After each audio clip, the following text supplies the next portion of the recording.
My name is Jennifer Felten, and I'm the owner of a law firm called RELAW APC. The question about RESPA has to do with the anti-kickback laws.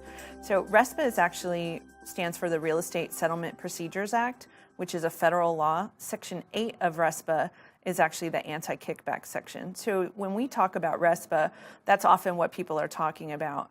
But most states also have their own laws as it relates to anti-kickback. So not only is there federal law, there's state law, California, that impacts both realtors, escrow companies, title companies, everyone in the settlement industry. So there's actually multiple layers of laws that are often kind of grouped into that title of RESPA.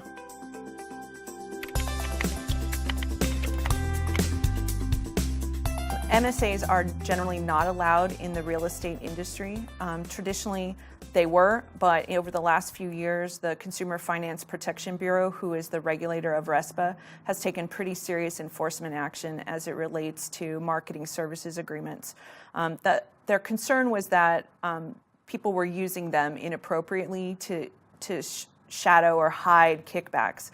And so the government started looking at them and taking a very strong position on what's allowed and what's not allowed. So very few are done nowadays because of the regulatory concerns.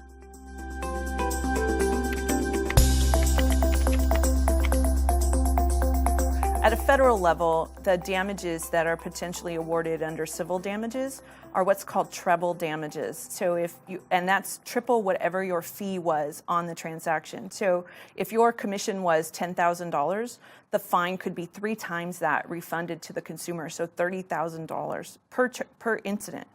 From an escrow or title standpoint, again, treble damages, if we had a $1,000 escrow fee, we'd be paying back the consumer $3,000. So triple what we even collected from them. And that's just the civil penalties. On the criminal side, it's $10,000 per transaction and up to a year in prison. So you could be looking at prison time, criminal penalties, as well as civil penalties for a violation.